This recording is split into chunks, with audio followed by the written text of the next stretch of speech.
Hi everyone. तो आज के सेशन में हम लोग देखेंगे AWS इंफ्रास्ट्रक्चर के बारे में, जिसमें कि AWS रीजन और अवेलेबिलिटी जोन क्या होते हैं। तो AWS में रीजन का मतलब होता है geographical location around the world. You know AWS is a cloud services provider. तो क्लाउड प्रोवाइडर का मतलब क्या होता है?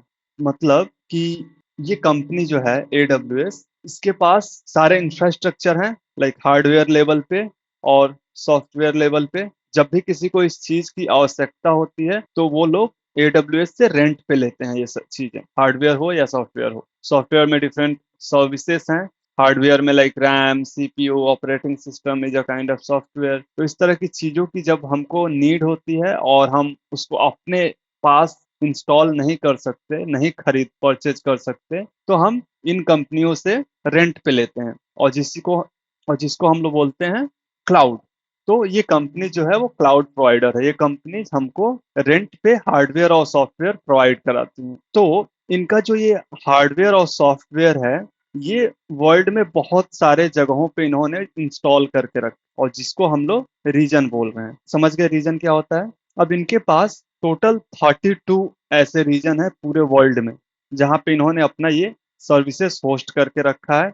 और 102 अवेलेबिलिटी जोन है। राइट? तो अवेलेबिलिटी जोन क्या है? रीजन तो समझ गए कि रीजन मतलब वो एक जगह है कहीं ना कहीं पूरे वर्ल्ड में। फॉर एग्जांपल इंडिया में मुंबई में है। Now recently they open it in Hyderabad. तो इंडिया में दो जगह, तो यानी कि इंडिया में ये दो ऐसे सिटीज हैं जहाँ पे इन्होंने अपना पूरा ये तामझाम रखा हुआ है हार्डवेयर और सॉफ्टवेयर का। किसी को चाहिए भाई आ जाओ, मैं रेंट पे दूंगा, तुम यूज करो और मेरे को पैसा दो। तो इसी तरह से पूरे वर्ल्ड में इनका ये 32 जगह पे इन्होंने इंस्टॉल करके रखा है। अब अवेलेबिलिटी जोन क्या है? तो अवेलेबिलिटी जोन ये एक रीजन के अंदर, जैसे कि तो मुंबई एक रीजन हो गया। अब यहाँ पे एक रीजन के अंदर एक से ज्यादा अवेलेबिलिटी जोन है, जिसको हम लोग AG भी बोलते हैं। अब ये एक अवेलेबिलिटी जोन जो है, जैसे मुंबई में दो AG हैं, लेकिन फिजिकली ये दोनों एक आइसोलेटेड एरिया है, ये दोनों अलग है। ये AG अलग है और ये AG अलग है। और एक एक AG के अंदर इन्होंने एक या एक से अधिक डेटा सेंटर खोल रखा है। अब डेटा सेंटर क्या होता है? डेटा सेंटर एज इन जो मैं बात कर रहा था हार्डवेयर सॉफ्टवेयर का, तो ये एक एक डेटा सेंटर में सारे हार्डवेयर जो भी कस्टमर्स को चाहिए, सारे सर्विसेज, सब कुछ अवेलेबल है। और उसी तरह से दूसरे डेटा सेंटर में भी। तो एक AG के अंदर एक से ज्यादा डेटा सेंटर है, और एक रीजन के अंदर एक से ज्यादा AG है।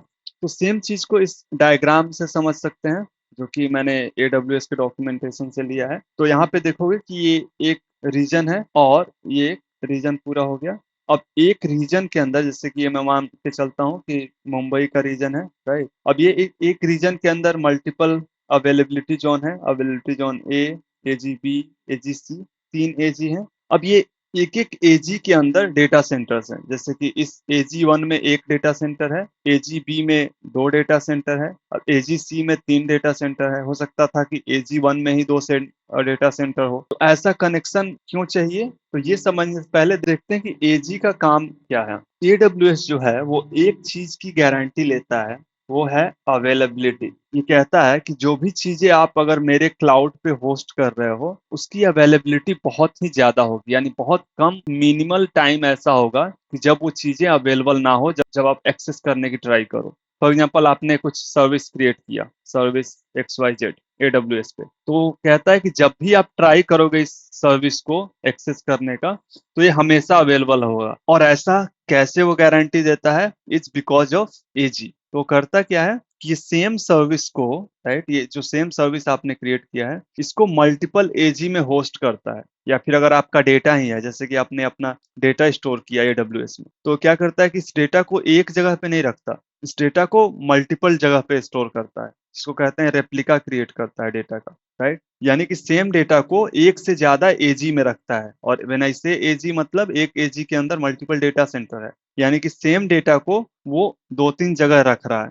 Data centre is at the end of the day is hardware only, right? And hardware का कोई गारंटी नहीं ले सकता कि ये कभी खराब होगा ही नहीं। तो even if one of them gets down, data centre, तो क्या करेगा? दूसरे डेटा सेंटर को बैकअप में रखेगा, और you end up having no down time. तो इस तरह से AWS जो है वो अवेलेबिलिटी की गारंटी लेता है। तो इसीलिए हमको मल्टीपल एजी की आवश्यकता है, जिससे कि कस्टमर को ज्यादा से ज्यादा टाइम तक सर्विसेज प्रोवाइड करा सके। सेम चीज को अगर यहाँ पे देखोगे, मैंने उनका ऑफिशियल डॉक्यूमेंटेशन ओपन किया है, right, about AWS global infrastructure, जहाँ पे देखोगे ये लोग लिख रहे हैं कि 32 टोटल रीजन है और 102 एजी है, यानी कि एक रीजन में जो है वहां 2 या 2 से ज्यादा एजी है। अभी ये लोग ऑलरेडी काम कर रहे हैं 12 एजी पे और 4 डिफरेंट रीजन पे। यहाँ पे अगर मैप में देखोगे तो जितने भी रेड एरिया हैं वो something which is in progress,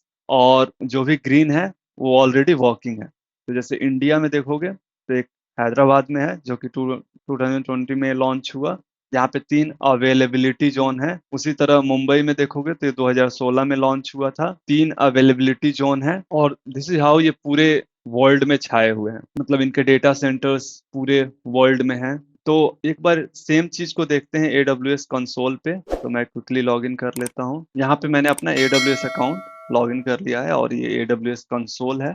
यहाँ पे जब आप देखोगे तो सारे रीजन लिस्टेड है, मतलब आप किस रीजन में काम करना चाहते हो, किस पर्टिकुलर डेटा सेंटर या फिर रीजन में अपना डेटा स्टोर करना चाहते हो, अपनी सर्विसेज क्रिएट करना चाहते हो, वो सेलेक्ट कर सकते हो। एंड एज आई टोल्ड, ये सारे रीजन्स एक दूसरे से कंप्लीटली आइसोलेटेड हैं।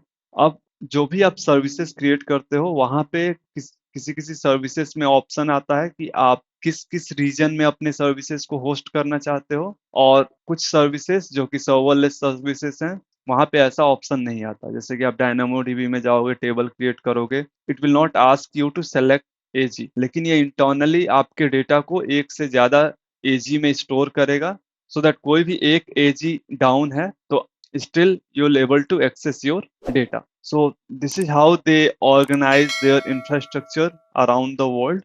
Let me know if you have any question in the comment section. Thank you.